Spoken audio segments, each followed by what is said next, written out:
ಹಿಮದಲ್ಲಿ ಪಕ್ಷಿಯನ್ನು ರಚನೆ ಮಾಡಿರುವಂಥದ್ದು. ಕ್ಯಾನ್ಬೆರಾದಿಂದ 45 ನಿಮಿಷಗಳ ಹಾದಿ, ಅಚ್ಚರಿ ಹುಟ್ಟಿಸುವ ಟನ್ ಬಿನ್ ವಿಲ್ಲಾ ಪರ್ವತ ಶ್ರೇಣಿಗಳು. ಚಳಿಗಾಲದಲ್ಲಿ ಇಲ್ಲಿನ ಸೊಬಗನ್ನು ಸವಿಯಲು ಹಲವಾರು ಕುಟುಂಬಗಳು ಇಲ್ಲಿಗೆ ಧಾವಿಸುತ್ತವೆ. ವಿವಿಧ ಚಟುವಟಿಕೆಗಳನ್ನು ಆಯೋಜಿಸಿರುತ್ತಾರೆ. ಮಕ್ಕಳಿಗೂ ದೊಡ್ಡವರಿಗೂ ಸ್ನೋ ಗೇಮ್ಸ್ ಇರುತ್ತದೆ. ಹಿಮಮಾನವನ್ನು ರಚನೆ ಮಾಡುವಂಥದ್ದು ಮತ್ತು ಮೂವಿಂಗ್ ಎಕ್ಸಲೇಟರ್ನಲ್ಲಿ ಹೋಗುವಂಥದ್ದು, ವಿವಿಧ ಆಟಪಾಠಗಳನ್ನು ಆಯೋಜಿಸಿರುತ್ತಾರೆ. ಇಲ್ಲಿ ನೀವು ನೋಡಬಹುದು. ಮಕ್ಕಳು ಐಸ್ನಲ್ಲಿ ಆಟ ಆಡ್ತಾರಂಥದ್ದು, ಮೂವಿಂಗ್ನಲ್ಲಿ ಕುಳಿತುಕೊಂಡು ಐಸ್ನಲ್ಲಿ ಆಟನ ಆಡ್ಕೊಂಡು ಹೋಗ್ತಾ ಇದ್ದಾರೆ. ವಿವಿಧ ದೃಶ್ಯಾವಳಿಗಳನ್ನು ನೀವು ಇಲ್ಲಿ ನೋಡಬಹುದು.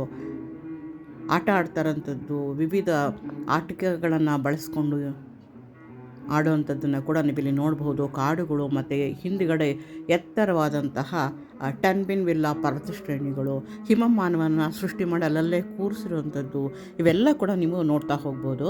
ದಟ್ಟವಾದ ಕಾಡು ಕೂಡ ಇಲ್ಲಿ ಕಾಣಿಸ್ತಾ ಇದೆ ಮತ್ತು ಹಿಮ ಎಲ್ಲ ಕಡೆ ಬಿದ್ದಿರುವುದನ್ನು ಕೂಡ ಇಲ್ಲಿ ನೋಡಬಹುದು.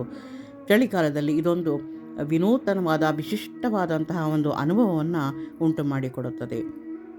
ಹಿಮ ಎಲ್ಲೆಲ್ಲೂ ನೋಡಿದರೂ ಕೂಡ ಹಿಮ ಹರಡಿಕೊಂಡು ಹೋಗಿದೆ. ಅದರಲ್ಲಿ ಎಲ್ಲ ವಯಸ್ಸಿನವರು ಕೂಡ ಆಟಪಾಠಗಳನ್ನು ಆಡ್ಕೊಂಡು ಹೋಗ್ತಾ ಇದ್ದಾರೆ.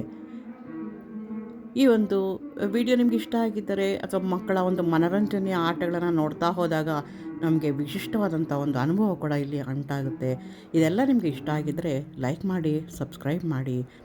ಅತ್ಯಂತ ವಿಶಿಷ್ಟವಾದಂತಹ ಒಂದು ಹಿಮದ ಆಟ ಪಾಠಗಳು ಮಕ್ಕಳಿಗೆ ಅತ್ಯಂತ ಮನರಂಜನೆಯನ್ನು ಉಂಟು ಮಾಡುವಂತಹ ಒಂದು ಹಿಮದಲ್ಲಿನ ಆಟಪಾಠಗಳೇ ಬಲು ಚಂದ ನೋಡಲು. ಅಷ್ಟು ಆ ಆನಂದವನ್ನು ಇಲ್ಲಿ ಮಕ್ಕಳು ಅನುಭವಿಸ್ತಾ ಹೋಗ್ತಾರೆ. ಈ ಸ್ನೋ ಗೇಮ್ಸನ್ನು ನೀವು ನೋಡ್ತಾ ಹೋಗ್ತಾ ಇದ್ದೀರಾ. ವಂದನೆಗಳು.